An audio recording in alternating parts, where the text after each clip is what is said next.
Hola, buenos días. Bienvenido a la clase 1 de Gestión y Administración Rural. Este es un año distinto donde, bueno, entre los docentes, ustedes como alumnos, tendremos que buscar otras herramientas de comunicarnos.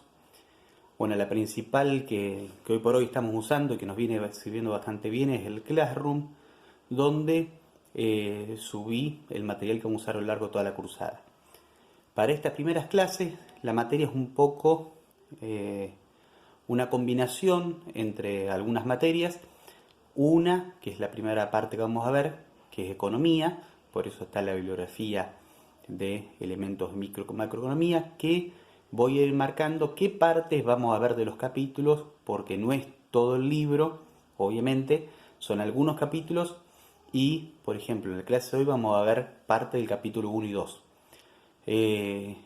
Pueden usar como base para la cursada y para tomar apuntes los videos de las clases que les vamos haciendo, y a través de esos videos poder tener todo el material para poder después rendir, que esperemos que sea en forma presencial, y si no buscaremos la forma entre todos.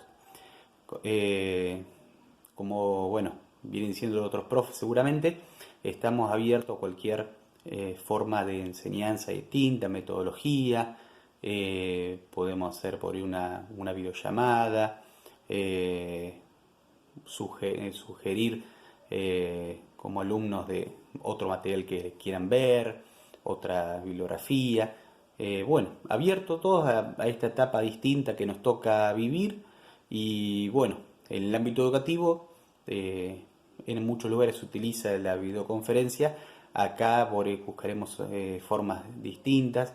Me parece mejor grabar las clases por ahí y enviar el enlace, porque permite verla en el tiempo que uno tiene.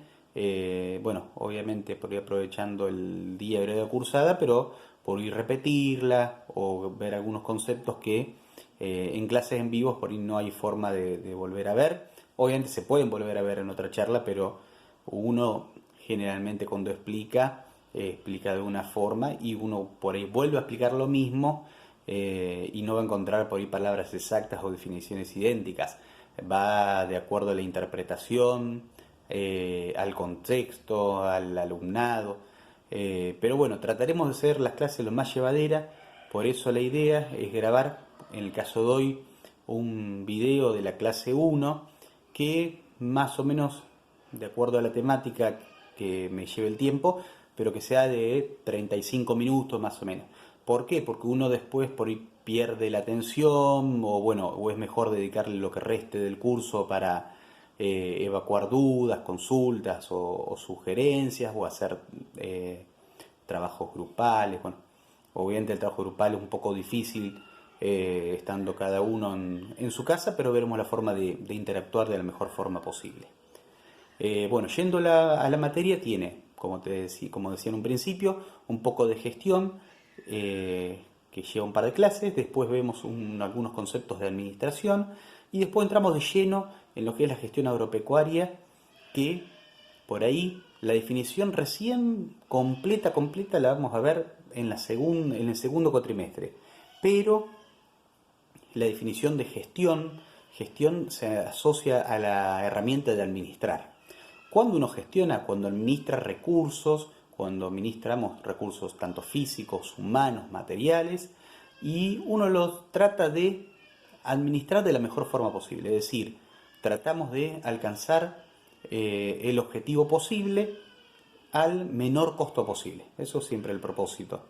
En el caso de la actividad agropecuaria, bueno, el objetivo puede ser un rinde, un tiempo para realizar un laboreo. Depende de qué tipo de la cadena productiva estemos hablando. O sea, una cosa será una actividad industrial asociada a la actividad agrícola ganadera, otro será una economía familiar, otro será una actividad agrícola, y otro distinto a una actividad ganadera, y así en cada una de las actividades que hacen al ámbito agropecuario. Bueno, yendo de tema en el capítulo 1 empieza primero por definir qué es la economía. Bueno, la economía, como como concepto, se dice que la economía es una ciencia que se ocupa de administrar, es decir, de gestionar recursos escasos. En el caso de la bibliografía, en el capítulo 1 habla de que esta administración de recursos son los bienes o servicios que utilizamos para satisfacer nuestras necesidades. ¿Y por qué son escasos? Porque obviamente no todo es ilimitado, es decir, hay cierta cantidad de alimentación, cierta cantidad de producción de madera, cierta cantidad de producción de recursos minerales, es decir, todo lo que depende de la naturaleza tiene un uso escaso frente a la necesidad. O sea, no es que se acabe, sino que si la necesidad sigue, el recurso no va a poder satisfacer toda la necesidad. ¿Por qué? Porque el hombre, una vez que satisface la necesidad primaria, la comida, la subsistencia, va directamente a necesidades que se llaman superiores, es decir, vamos a tener un buen confort, un buen vehículo, una linda casa, y así vamos a ir subiendo, es decir, probablemente de acuerdo a nuestra situación, a nuestro contexto, uno va a privilegiar una necesidad u otra. Eso es el tema de la necesidad ilimitada y el recurso escaso, que hace al capítulo 1. ¿Cuál es el problema de la economía que sigue en la bibliografía? El problema de la economía que trata de resolver es cómo administrar esos recursos escasos para satisfacer la mayor cantidad de necesidades. Para eso, muchas veces, lo que aparece es lo que se llama el costo de oportunidad. El costo de oportunidad es el costo de una decisión, de una elección. Entonces, por ejemplo, cuando decidimos, en este caso, brindar la clase o asistir desde el lado de los alumnos a las clases, uno está decidiendo y de esta forma al decidir invertimos tiempo. Ese tiempo uno lo podría haber invertido para otras cosas, trabajar, descansar, mirar una película, distintas actividades. Esa decisión que uno rechaza al decidir otra cosa, al tomar otra decisión, es el costo de oportunidad. Es decir, el costo de oportunidad de esta cursada, por ejemplo, o de estudiar esta carrera, es lo que uno deja de hacer. Ese es el concepto de costo de oportunidad, que por ahí uno lo ve como una palabra compleja, pero es lo que uno invierte y deja de hacer. Siempre en toda decisión se busca el concepto de eficiencia. ¿Qué es la eficiencia? Bueno, es alcanzar el objetivo, para hacerlo sencillo. Generalmente dos palabras que parecen parecidas o sinónimos, pero son conceptos totalmente distintos, es la eficiencia y la eficacia. La eficiencia, como lo decía recién, es alcanzar el objetivo. Y la eficacia es alcanzar ese objetivo, pero al menor costo posible. A veces se puede y a veces no. Uno tiene que tratar de buscar ese objetivo y tratar de ser eficaz al mismo tiempo.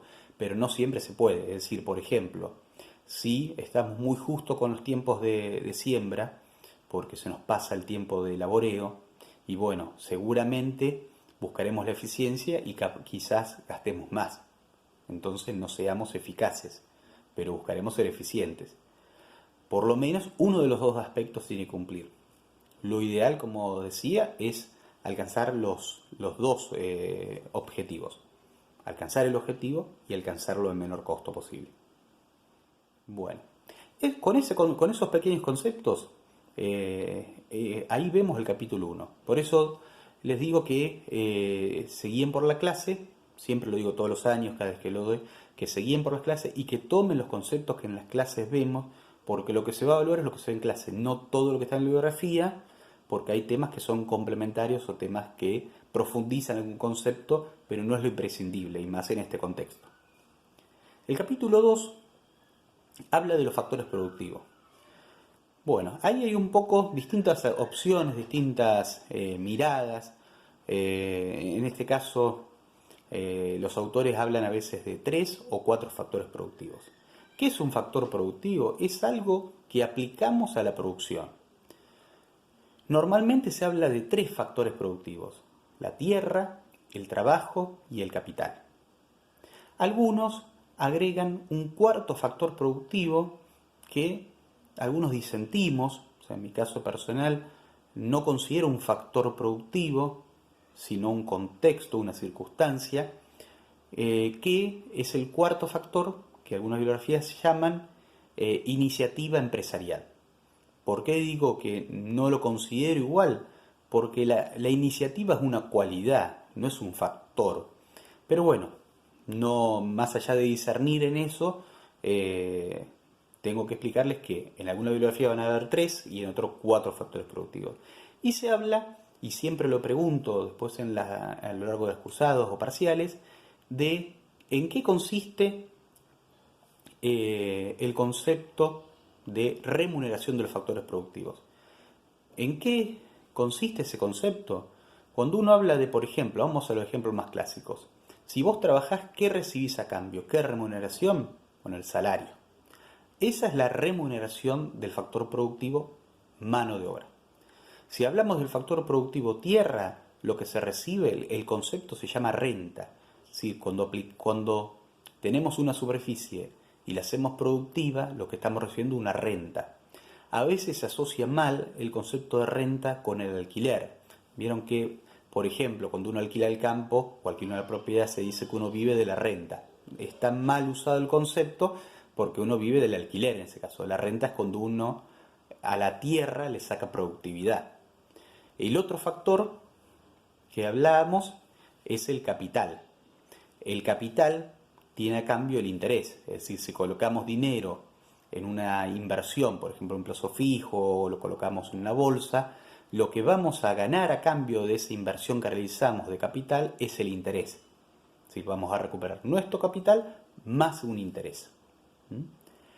Bueno, y el último, que es el que por ahí en algunos autores aparece y en otros no, es la iniciativa empresarial, que lo que se retribuye, es decir, la remuneración que se retribuye, se llama beneficio.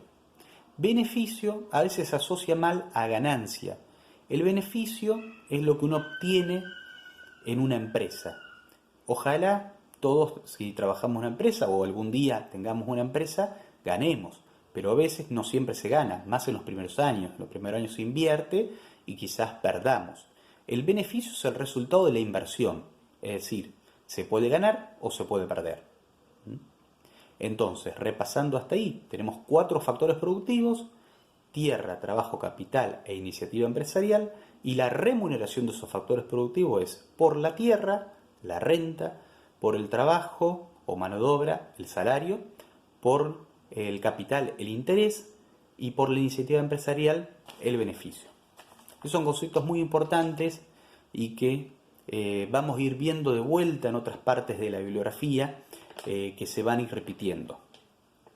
Bueno, después probablemente les mande alguna ficha para poder, porque bueno, por ahí con una pizarra o algo en clase siempre es más práctico, pero en la bibliografía van a ver luego actividades económicas. Las actividades de la economía, o las preguntas, como uno le llama, es qué producir, cómo producir y para quién producir. Bueno, generalmente hablamos de economías domésticas, economías pequeñas, entonces habla de la relación entre la familia y la empresa. Bueno, ¿cómo se realiza la relación? La familia compra bienes en las empresas, sean empresas de comercio, de servicios, industriales, y la empresa que recibe a cambio de esa venta de bienes y servicios recibe un precio, es decir, lo que nos cuesta adquirir los bienes o servicios. En el caso inverso, la familia, ¿qué aporta a las empresas? Muchas veces aportamos mano de obra, es decir, nosotros mismos como empleados, como operarios, como asesores, es decir, en el rol que cumplamos, que somos mano de obra de empresa y que recibimos a cambio, lo mismo que hablamos de los factores productivos. Lo que recibimos a cambio es una remuneración, que es el salario. Bien, cualquier consulta, a medida que vayan viendo el video, bueno, o nos comunicamos por WhatsApp o dejan la pregunta en Classroom, es decir, la forma que les sea más práctica, y vemos de qué forma interactuar o una videollamada o lo que sea, cualquier cosita. Por eso me gusta subir el video antes, que lo vean, y después aprovechamos en cualquier momento para despejar las dudas o consultas que vayan surgiendo. Bien, entonces hablamos de la economía doméstica, los hogares y las empresas, y la relación que hay entre las mismas. Esta representación que se llama economía doméstica, en alguna bibliografía, y en este caso lo van a ver como circuito simplificado de la economía. Parece un nombre complejo, pero es la relación entre la familia y la empresa. En este circuito, ¿por qué hablamos simplificado? Porque luego aparecen otros factores, es decir, no solamente es la relación entre el factor privado, es la empresa, y la familia, sino que a veces aparecen factores del contexto, como bueno, este que estamos viendo ahora de estar en cuarentena por el virus que circula, que afecta la toma de decisiones, factores sociales, factores políticos, situaciones climáticas adversas o favorables. Bueno, todo eso hace que la toma de decisiones se altere y a veces no sea tan simple o simplificado.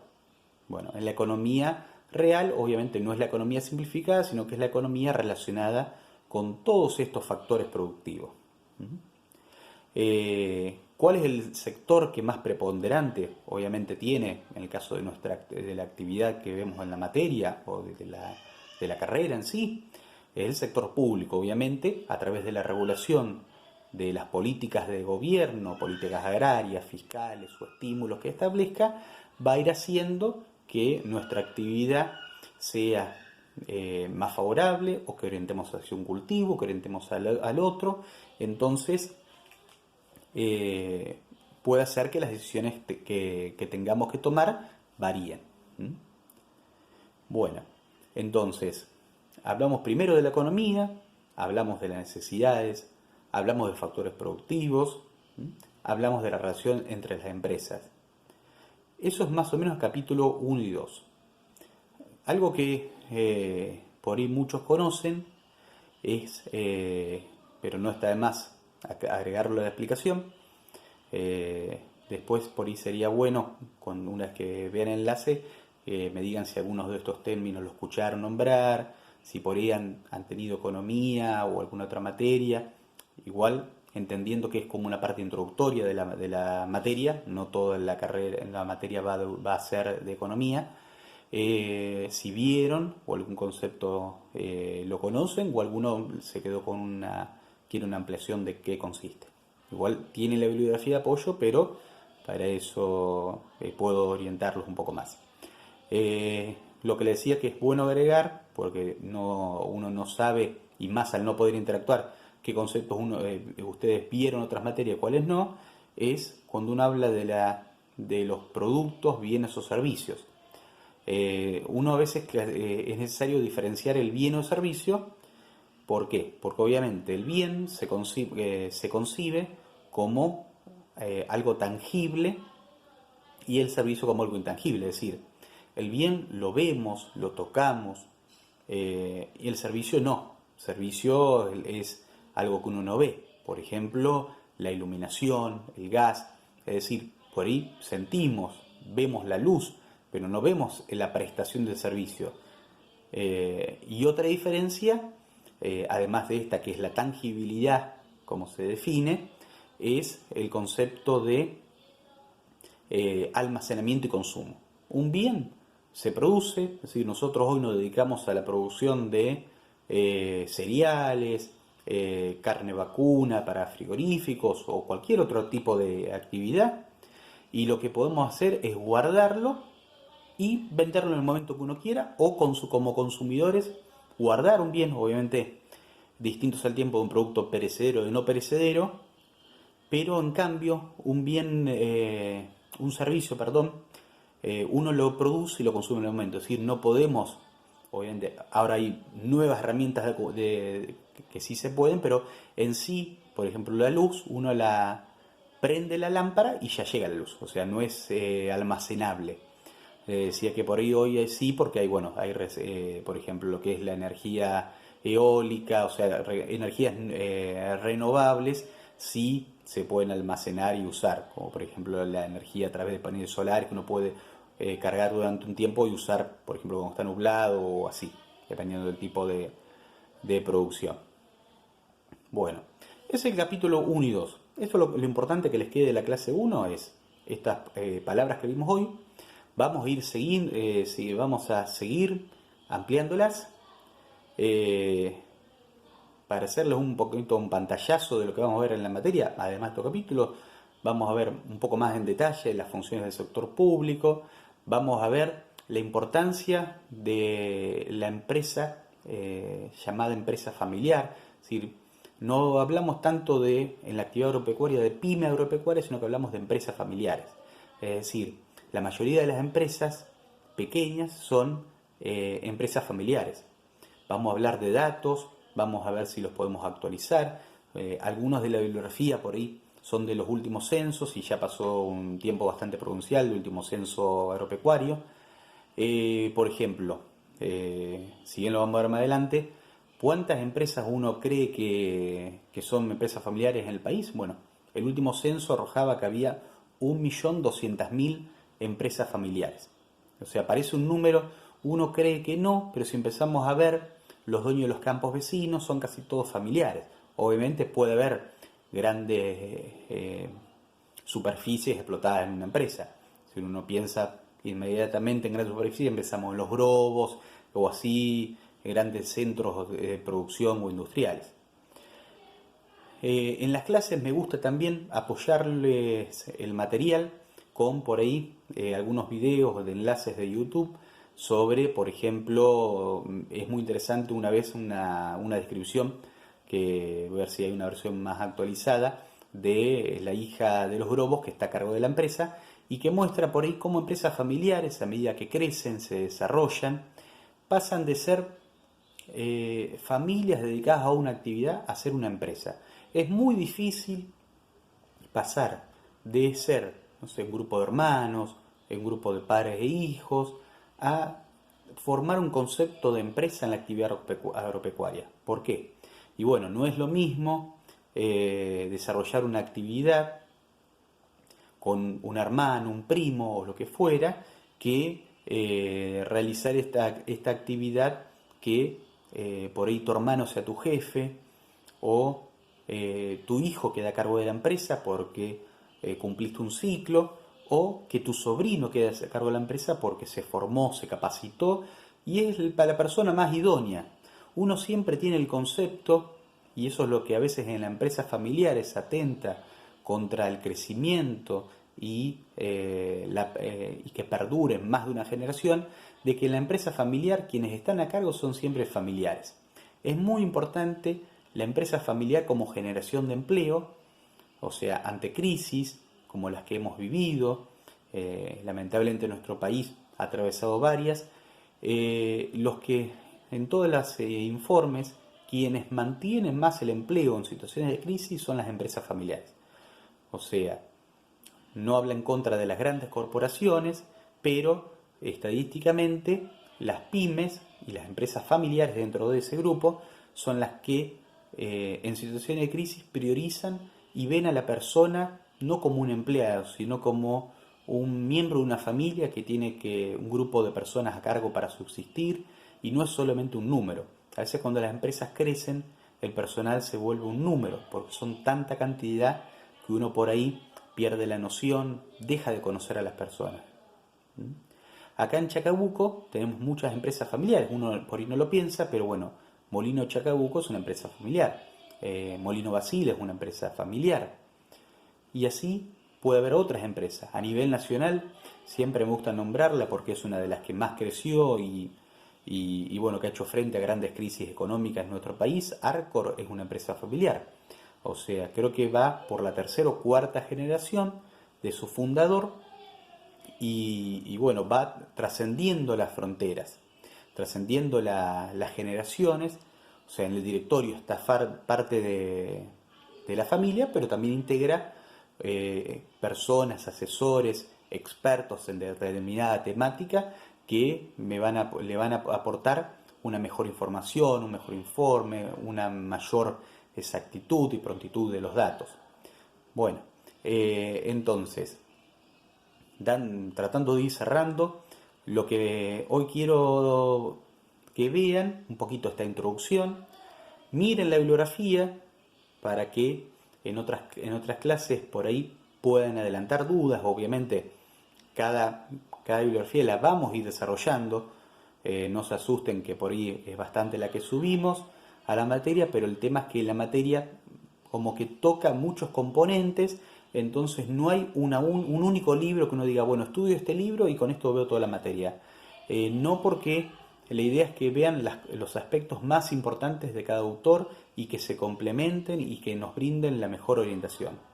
Uno nunca sabe, o sea, la carrera de técnico en administración agropecuaria tiene muchos enfoques y nos permite tener distintos horizontes. Es decir, no necesariamente vamos a ser un técnico agropecuario que esté en el campo con un muestreo, ni necesariamente vamos a ser una persona de trabajo administrativo en una cerealera, en un semillero. Es decir, tenemos muchos enfoques de trabajos. Uno, que por ahí lo van a ver, que es para hacer el trabajo final y ojalá ya haya pasado la cuarentena para poder hacerlo juntos, ir avanzando juntos en esta etapa, es un Excel que les envié que dice presupuesto de gestión La Criolla. Es un presupuesto del año 2008. Obviamente, ¿por qué les mandé el año 2008? Porque era un año donde recién había muy poquita, casi nada de inflación, el dólar estaba un valor muy bajo, entonces un poco para que vean cómo cambiaron los números del 2008 a la actualidad y cómo porcentualmente fue mejorando algún rubro, desmejorando otro, pero un poco que tengan un pantallazo. Ese trabajo es un trabajo de cierre y que podría ser, por ejemplo, un horizonte laboral que se dediquen a hacer esos informes agropecuarios. O sea, la materia cuando vaya llegando el fin de la cursada, que bueno, recién estamos arrancando, van a ver que tiene muchos enfoques, muchos conceptos con los cuales uno puede desarrollar y alcanzar un propósito y revisar distintos enfoques y poder aprender. Bueno, como actividad de cierre, al final del capítulo 1 hay algunas preguntas. Me gustaría que puedan hacer, si llegan para la clase que viene, si no, para la próxima, la pregunta número 1, 2, 3, 4, 5, 6, 8 y 9. Son cortitas, concisas, y bueno, cualquier duda sobre esas, cuando las quieran desarrollar, me preguntan por WhatsApp, por mail o la herramienta que consideren mejor. Muchas gracias.